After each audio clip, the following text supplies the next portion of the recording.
প্রতিহিংসামূলক পুকুরের জল যাওয়া ড্রেন বন্ধ করে এক অসহায় মহিলার ঘর জলের মাঝখানে ডুবল ফকর হোসেন নামে এক ব্যক্তির জন্য।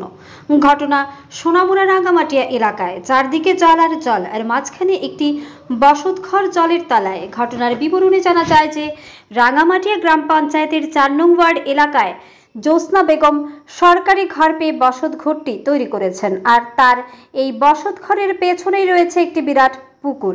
সেই পুকুরের জল পতিত হওয়ার জন্য আগে থেকেই একটি ড্রেন ছিল, যার ফলে সে পুকুরের অতিরিক্ত জল এ ড্রেন দিয়ে পতিত হতো, কোনো সমস্যাই হতো না। কিন্তু এবার এই ড্রেনের ওপর মাটি ভরাট করে সম্পূর্ণভাবে বন্ধ করে দেয় এলাকারই এক প্রতিবেশী ফারুক হোসেন নামে এক ব্যক্তি, এমনটাই অভিযোগ করেন মহিলা। কিন্তু গত কয়েকদিন টানা বৃষ্টির ফলে ওই পুকুরে প্রচন্ড পরিমাণে জল বাড়তে থাকে, আর এদিকে ড্রেন বন্ধ করার ফলে পুকুরের জল পতিত হতে পারে না। পুরো জল ঘরে আটকে গিয়ে জ্যোৎস্না বেগমের ঘর জলের তলায় এবং তার ঘরে জল প্রবেশ করে পুরো ঘর লণ্ডভণ্ড করে দেয়। এ বিষয়ে ঘরের মালিক জ্যোৎস্না বেগম রাঙ্গামাটিয়া গ্রাম পঞ্চায়েত কর্তৃপক্ষকে জানালেও ফকর হোসেন কোনো কর্ণপাতই করেনি। অর্থাৎ পুকুরের অতিরিক্ত জল ড্রেন বন্ধ থাকার ফলে জ্যোৎস্না বেগমের বসত ঘরের প্রবেশ করে এবং ঘরের জলের তলায় চলে যায়। এদিকে অভিযুক্ত ফারুক হোসেন সাংবাদিক আসার খবর পেয়ে তড়িঘড়ি কয়েকজন লোক নিয়ে বন্ধ করা ড্রেনটি পুনরায় পতিত হওয়ার আগে গর্ত করতেই শুরু করেন, কিন্তু তার আগে জ্যোৎস্না বেগমের বসত ঘরটি জলের তলায় চলে যায়। এ বিষয়ে জ্যোৎস্না বেগম ফারুক হোসেনের বিরুদ্ধে সোনামুড়া থানায় একটি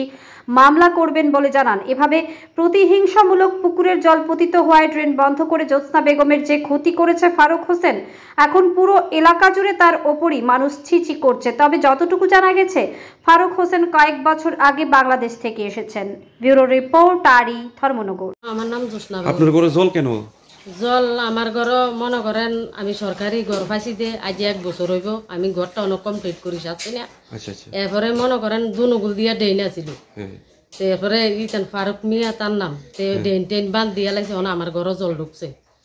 আমি মানুষের বাড়ি বাড়ি যাই, এরপরে মনে করেন এই গ্রাম রাঙ্গামাটিয়া এলাকার সবাই কাছে গেছি, তারা সবাই একে কথা কয় বাংলাদেশি শালার ঘরের শালার নামে কেস করে দিই, এটাই কইছে।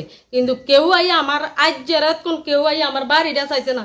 আমি বহুত কষ্ট করছি, আমি গরিব মানুষ, আমি চরণ, আমি কাম করি ভাত খাই। জলটা উঠছে কেমনি? বৃষ্টির জল নাকি? বৃষ্টির জল। এবার তারা ডেন বান্ধিয়ে লাইছে, হেগুল দিয়ে বান্ধিছে, এগুল দিয়ে বান্ধিছে। ওই ডেন টেন আগে ডেন দুনুগুল দিয়েছিল, অনেক গুল দিয়ে। জায়গাটা কার? আপনার তো জায়গাটা আমার, আমি দিয়া দিয়ে কিনছি। পুকুরটা যে জলটা এটা কার? এটা রাঙ্গামাটিয়ার আরেকজনের।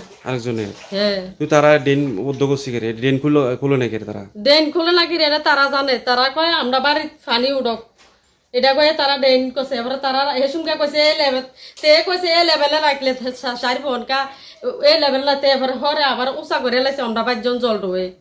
পঞ্চায়েত গেছি, পঞ্চায়েত যাই, সবাই জানাইছি, কেউ সারাতে নাই, চাইছেও না।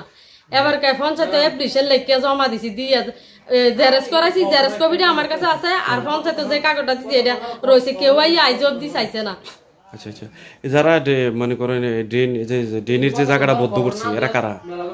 এটা তারা কোনতে আইছে আমরা জানি না। না, এদের নাম কি? এদের নাম হইছে ফারুক মিয়া। বাড়ি কোন জায়গায়? এখানে বাড়ি? এনো আছিল না, তারা সবাই কথা বলে বাংলাদেশের আইছে।